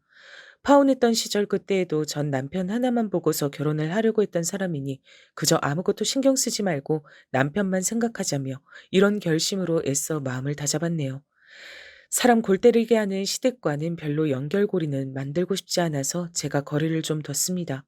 시어머니께서 허구한 날 연락을 해대시며 백화점 가고 싶다, 가방 가지고 싶다, 며느리가 나들이 시켜줬으면 좋겠다 이런 바람을 내비치셨으나 대꾸도 안 해드렸습니다. 연락도 잘 안 받았고요. 제가 좋아서 저와 잘 지내고 싶으셔서 그러시는 것 같지도 않더라고요. 이렇게 어영부영 지내다 보면 별로 신경 쓸 일 없이 결혼 생활을 해나갈 수 있지 않을까 싶었던 어느 날이었습니다. 시누이가 집을 나갔어요. 짐을 싹 챙겨서 사라졌더군요. 너무 황당했는데 더 황당한 건 저희 부부에게 보인 시어머니의 반응이었습니다. 그 연병할 것이 새로 남자 생겼다고 지난달부터 떠들어댈 때 표정이 묘한 것을 내가 심심치 않게 여기긴 했었지. 설마 그래도 자기 새끼를 두고 잠적이 날까 싶어서 가만뒀는데 결국 이 사다를 내는구나. 우라질. 괜히 낳은 딸년 때문에 내가 평생을 머리가 아프네. 내가 이런 지경인데 어떻게 남겨진 손녀를 잘 돌볼 수가 있겠니? 너희 둘이서 어떻게 좀 해봐라. 뭐라고요? 어떻게 친손녀한테 그러실 수가 있어요? 여태까지 한 집에서 같이 살아온 어린 손녀한테 일말의 정도 없으신 건가요? 정으로 키우기엔 세상이 너무 냉정하구나. 너희가 못 키우겠다고 한다면 내가 키우기야 하겠지만 그럴 경우엔 매달 적어도 100만 원 이상씩은 너희가 꼭 보내줘야 내가 차질 없이 애를 키울 수가 있어. 애를 정으로 키우니 돈으로 키우지? 이런 말씀까진 안 드리려고 했는데 어머님 어머님이 직접 돈 버시면 되잖아요. 뭐가 문제예요? 돈 없다, 돈 없다 노래를 그렇게 부르시면서 왜 직접 돈은 안 버시는 거예요? 사지 멀쩡하신데. 이, 이, 이 천하의 싸가지 없는 것이 우리 효자 아들이 너랑 결혼하겠다고 강하게 나오지만 않았어도 내가 널 진작에 반대했어. 이거 사. 딱 보니까 넌 처음부터 기세가 세 보이고 재수가 없어 보였지. 반대 같은 소리 하지 마세요. 저희 결혼할 때 땡전 한 푼 안 보태주신 분이 무슨 반대를 하시나요? 이제 보니 네가 아주 웃기는 콩떡이었구나. 내가 바로 우리 아들을 낳고 기른 사람이야. 내가 엄마야. 사랑으로 길러놨는데 당연히 반대할 권리가 있었지. 사랑이요? 중학생 아들을 버리고 혼자 살겠다고 도망가셨던 분이 웬 사랑이요? 그리고 어머님, 말씀 이상하게 하시네요. 조금 전까지만 해도 아이는 돈으로 기르는 거라고 하셨잖아요. 돈이 가장 중요한 거잖아요. 저희 결혼식에 돈을 안 보태주셨으니까 당연히 하실 말씀이 아무것도 없어야 맞는 거죠. 아, 아이고야, 내 머리야, 내 뒷목, 아이고야, 나 죽네, 나 죽어. 아들, 이러다 엄마 죽는다. 열받은 제가 다다다 쏘아대자 시어머니께선 갑자기 뒷목을 잡고 쓰러지는 신용을 하셨습니다. 제 눈에는 가짜라는 게 보였는데 남편은 그래도 자기 엄마랍시고 시어머니를 챙기더군요. 도저히 대화가 안 통하는 막무가내식 태도를 오랜만에 느끼자 제 머리야말로 너무나도 아프게 지끈거렸습니다. 남편은 옆에서 시어머니를 부축하며 제발 어린아이의 입장에서 생각해달라는 둥 감정에 호소하고 있었죠. 제가 보기엔 씨알도 안 먹힐 것 같았지만요. 그런 제 눈에 방문 뒤편에 숨어서 이야기를 다 듣고 있던 시조카의 모습이 들어오고 말았습니다. 그 모습에 안쓰러움을 느꼈고 이런 개 같은 상황 자체에 대한 분노가 끌어올랐던 것 같아요. 결국 저는 시조카를 데리고 와버렸습니다. 남편이 저의 결정에 깜짝 놀랐고 친정 식구들도 이야기를 듣고서는 기함했으나 제 걱정 때문에 아이를 키우는 것을 싫어하는 것이지 아이 자체만 놓고 본다면 시어머니보다 저희 부부가 맞는 것이 훨씬 낫다는 것을 다들 속으론 알고 있는 듯 했어요. 친정 부모님, 남동생의 한숨을 덜어주기 위해서라도 제가 문제없이 시조카와 잘 지내는 게 답일 듯 했습니다. 남편은 저에게 이루 말할 수 없이 고맙다 그랬어요. 아휴, 이런 고맙단 말이 무슨 소용인가 싶기도 했으나 제가 선택한 사람이고 내가 끌어안아야 할 일이라고 여겨졌네요. 시조카는 얌전하다 못해 고요한 아이였습니다. 자꾸 눈치를 보더라고요. 잘 대해주려고 제가 많이 노력했죠. 제 눈치를 보느라 밥도 조금 먹고 간식은 언감생신 욕심도 안 내고 걸을 때도 소리를 내지 않으려 살금살금 걷는 시조카가 너무나도 가여웠습니다. 고작 초등학생인 아이가 집안에서 눈치를 보는 게 아주 인이 박혀 있었어요. 시어머니와 시누이에 대한 경멸이 피어올랐죠. 전 당연하게 시댁의 발길을 딱 끊었고 남편도 제 비위를 거스르지 않기 위해 시어머니의 연락을 피하는 것으로 보였습니다. 제가 남편을 이제는 잘 알았기 때문에 그 착하고 무른 성정으로 시어머니를 완전히 외면할 수가 없어서 착잡해한다는 걸 느끼고 있었죠. 대체 가족이란 뭘까? 부모는 뭐고 자식은 뭘까? 이런 생각을 제가 하면서 지냈습니다. 그럴수록 제 친정 부모님께 더욱 잘해드려야겠다는 생각으로 귀결되더군요. 어쨌거나 진정한 제 편은 피를 나눈 가족이란 생각 역시도 함께 들었어요. 남동생이 존재한다는 것만으로도 든든하긴 했으니까요. 이런 걸 모르고 자란 남편, 그리고 시조카가 안쓰럽게 여겨지기도 하던 어느 날이었습니다. 예고 없이 비극이 닥쳐들었어요. 바로 그 전날까지만 해도 저한테 시조카를 보는 게 힘들지 않냐며 전화로 제 걱정만 하셨던 엄마셨습니다. 세상에서 가장 든든한 제 편, 영원한 저의 지원군, 친정엄마께서 교통사고를 당해 현장에서 숨을 거두시고 말았습니다. 웬 저녁 시간에 남동생이 전화를 했길래 드문 일이라고 생각을 하며 그 전화를 받았던 순간부터 저는 불길했었죠. 남동생이 엉엉 울고 있었거든요. 즉시 제 심장이 철렁 내려앉았어요. 병원으로 가는 내내 오열했습니다. 운전대를 잡은 남편도 울고 있었어요. 싸늘하게 식은 육신만 남겨두신 채 영원한 잠에 빠지신 엄마를 마주했을 때 저는 실신을 하고 말았습니다. 깨어나고 나선 이게 꿈이 아니라 현실인 것을 저주했죠. 남편이 제 옆에 있어줬기에 정말 간신히 몸을 일으켜 장례식장을 지킬 수 있었던 것 같아요. 눈에 초점이 나간 남동생이 억지로 버티면서 조문객을 맞이했고 아버지께선 극심한 충격으로 쓰러지신 뒤 병실에 입원을 하신 상태였습니다. 이러다 아버지마저 잃을 것 같아 두려움이 밀려들었죠. 남동생이 억지로 버티는 모습을 보면서 저도 힘을 냈고 눈도 붙이지 않은 채로 동분서주하며 장례식장을 지키고 집에 들러서 시조카를 챙기고 세면도구 같은 걸 바리바리 가져다 준 남편을 보며 감동했습니다. 어찌됐든 이 남자와 결혼하길 잘했다고 엄마께서도 하늘에서 그렇게 여기고 계실 거라 그렇게 생각하던 바로 그때였습니다. 사람 팔자가 정말 모를 일이다.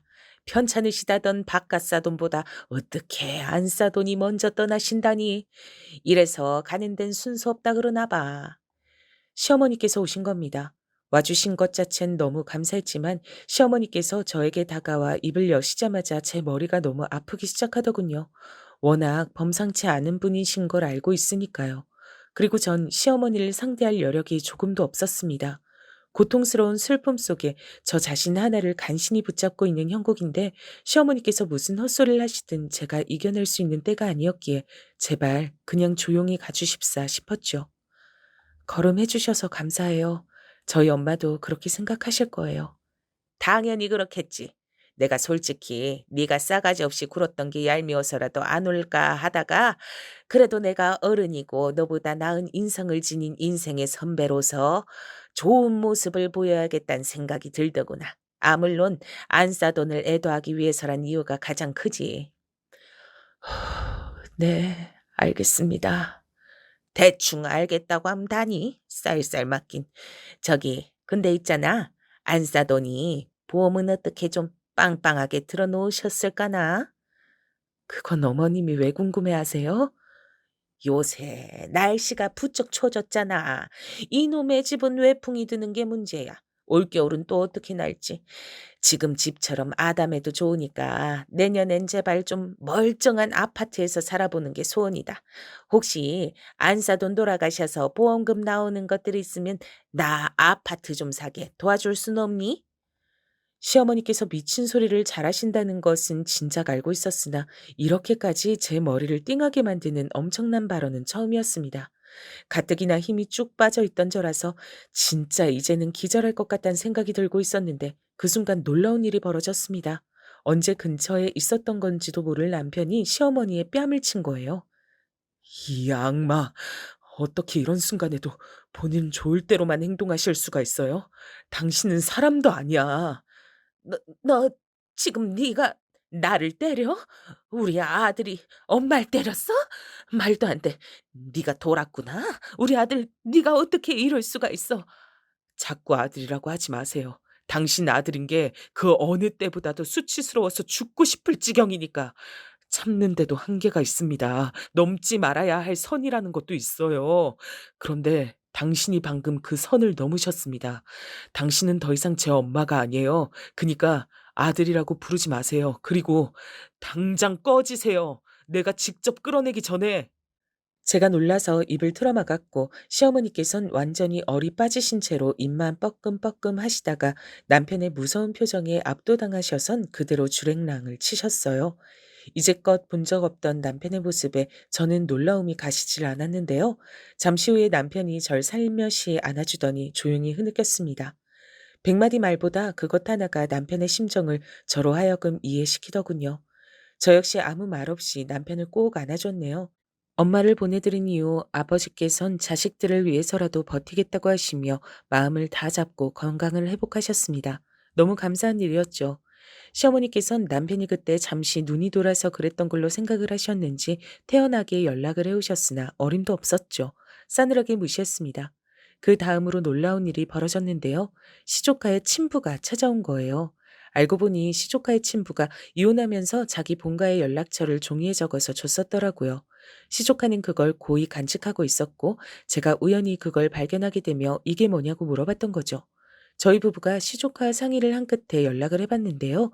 이틀 뒤에 친부가 화가 난 얼굴로 찾아왔습니다. 내 이럴 줄 알았지. 돈만 붙이면 애 잘 키우겠다고 하더니 다 거짓말이었어. 신우에게 돈을 보내는 걸 끊겠다고 하더군요. 시조카는 데려가겠다 그랬어요. 재혼한 상태였고 어린 딸을 새로 낳았는데 아들이 아니고 딸이라면 같이 키워도 되겠다며 시조카를 데리고 오는 걸 이미 집안 사람들에게 다 동의를 받았다 그랬습니다. 얼떨결에 시조카를 내어준 저희 부부는 불안에 떨었으나 천만다행히도 시조카는 그 집에서 적응을 잘했습니다. 아빠보다 오히려 아줌마가 더 상냥해요. 그리고 동생이 엄청 귀여워요. 앞으로 제 친동생 삼아도 된다 그랬어요. 신이 난 시조카의 목소리에 안심이 됐죠. 그리고 저희 부부는 시아버지께 연락을 했습니다. 모든 상황을 다 말씀드리자 예상대로 크게 분노하시더군요. 시어머니를 가만히 안 두겠다고 하시길래 제가 묘책을 드렸습니다. 그건 바로 더 괜찮은 집을 구해준다는 명목으로 지금 집에서 시어머니를 나오시게 만든 뒤 그 집을 팔아버리는 것이었어요. 그 집은 어쨌든 시아버지의 명의였으니까요. 작은 아파트를 새로 얻어주겠다는 시아버지의 제안을 의심 없이 기쁘게 받아들이신 시어머니는 원룸으로 들어가셨습니다. 왜 자꾸 전화하세요? 이번이 전화 받는 건 마지막이에요. 아예 차단할 겁니다. 이 싸가지 없는 며느리야. 우리 효자 아들을 변심시켜서 네 입맛대로 데리고 사니 즐거우니? 그래, 즐겁게 살아라. 나는 훨씬 더 즐겁게 살 테니까. 제가 피식 웃으면서 전화를 끊었고 번호를 차단했어요. 진작에 남편의 휴대폰에선 시댁과 관련된 각종 번호들을 다 차단한 지 오래였고요. 얼마 뒤 시아버지께선 그 집을 처분하셨습니다. 그리고 시어머니에겐 연락 두절을 선사하셨죠. 시어머니께 남은 것이라곤 이제 원룸 보증금 500만 원이 다였습니다. 눈물로 절규하시며 난리를 치셔봤자 아무 소용이 없었어요. 그 곁엔 아무도 남아있지 않았으니까요.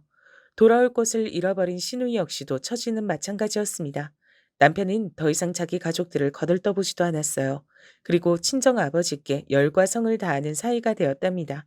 그 덕분인지 아버지께선 지금까지 건강 문제 없이 평탄하게 잘 지내고 계시고요.